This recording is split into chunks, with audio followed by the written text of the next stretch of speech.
बिस्मिल्लाहिर्रहमानिर्रहीम। अस्सलाम वालेकुम वरहमतुल्लाहि वबरकातुहू।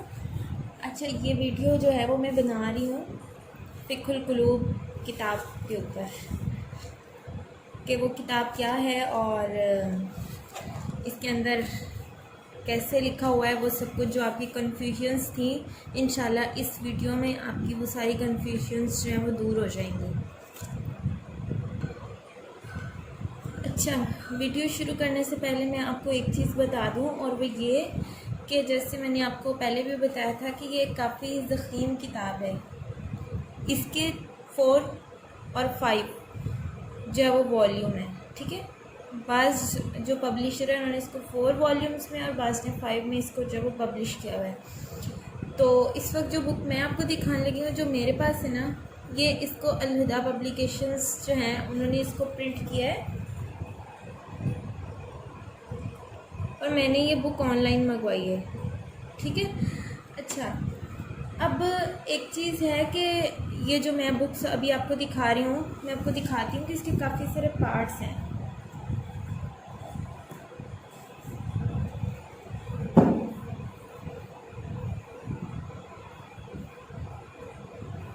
ये देखें, अगर आपको नज़र आ रहा होगा तो ये इसके काफ़ी सारे पार्ट्स हैं, ठीक है। तो अब इन पार्ट्स का क्या मतलब है और हमें कैसे समझ आएगी कि हमें कौन सा पार्ट कैसे पढ़ना है और कैसे नहीं पढ़ना। तो उसमें सबसे पहले ये देखें कि ये हर पार्ट के ऊपर इसका जो है वो नंबर दर्ज है, 1, 2 और फिर आगे 3, इस तरह सो ऑन। जो इसका पहला पार्ट है, पार्ट 1, वो सिर्फ मुकदमा है, ठीक है। जो किताब का मुकदमा है वो पार्ट 1 पर मुश्तमिल है और ये छोटा सा है, मतलब इसके इतने ज़्यादा पेजेस नहीं हैं।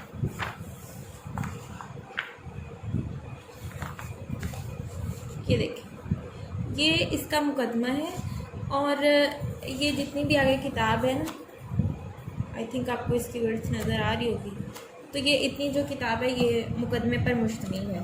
और फिर जो असल किताब का टेक्स्ट है वो ये बुक नंबर 2 और यहाँ से ये शुरू होता है, ठीक है। तो ये आपको बाब अव्वल लिखा नज़र आ रहा है, मैं यही आपको दिखाना चाह रही हूँ, और ये यहाँ पर नीचे इसके सब टॉपिक्स हैं। अच्छा, एक चीज़ और दूसरी ये कि ये किताब जो है ये लिखी किस तरह से हुई है, तो वो लिखी किस तरह से हुई है वो देख लें। असल में ये किताब जो है ये अरबी में है और ये जो मेरे पास हैं इसके डिफरेंट पार्ट्स जो मैंने अल-हुदा से ऑनलाइन ऑर्डर किए हैं, तो ये भी सिंपल अरबिक लिखी हुई है। अगर आपको कैमरे में नज़र आ रहा हो, मैं आपको दिखा रही हूँ, तो ये सिर्फ अरबिक लिखी हुई है, ये बग़ैर ज़ेर ज़बर के है, ये उर्दू नहीं है, ये अरबिक है और इसके साथ इसका कोई तर्जुमा नहीं है, ठीक है। तर्जुमा जो आपको बताया जाएगा ऑडियो में वो आपने उसको फॉलो करना है। अच्छा, एक और चीज़ आप में से कुछ लोगों ने पूछा था कि जो मुकदमा है वो हर बुक के शुरू में लिखा हुआ है, तो नहीं, हर बुक के शुरू में नहीं लिखा हुआ। जैसे मैंने आपको बता दिया कि ये जो मुकदमा है ये पार्ट 1 मुकदमे का ही है, ठीक है। बस इसमें ही मुकदमा है और इससे आगे किसी पार्ट में मुकदमा नहीं है। और जैसे मैंने आपको बुक 2 में दिखाया कि ये देखें, ये यहाँ से डायरेक्ट किताब शुरू हो रही है, इस पर कोई मुकदमा दर्ज नहीं है। अच्छा, अब इसको इतने सारे पार्ट्स में क्यों जो है वो पब्लिश किया गया है? असल में ये एक बड़ी किताब है और इसमें जो 4 या 5 जिल्दें हैं तो वो बहुत बड़ी बड़ी जिल्दें हैं, उनको उठाना और उनसे पढ़ना थोड़ा सा टफ रहता है, तो इसीलिए इसको पार्ट्स में जो है वो पब्लिश किया गया है। और आप देख रहे हैं कि ये जो पार्ट है इसकी ये लेंथ है और फिर इससे अगला इससे भी कुछ कम लेंथ पर है। तो इसका मकसद ये है कि पढ़ने वालों के लिए आसानी हो और जो भी इसको पढ़ता है या अगर वो किसी भी तरह से नोट्स वगैरह भी लेना चाहता है तो उसके लिए भी आसानी हो।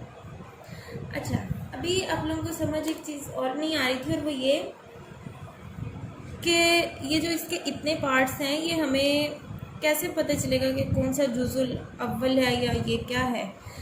तो देखें, जैसे मैंने आपको बताया है कि ये किताब 4 जिल्दों पर मुश्तमिल है, तो ये देखें, ये यहाँ पर जुज़ुल अव्वल लिखा हुआ है, ठीक है। और इसी तरह इसका ये जो पार्ट नंबर 2 है इस पर भी यहाँ पर जुज़ुल अव्वल लिखा हुआ है, ये ठीक है।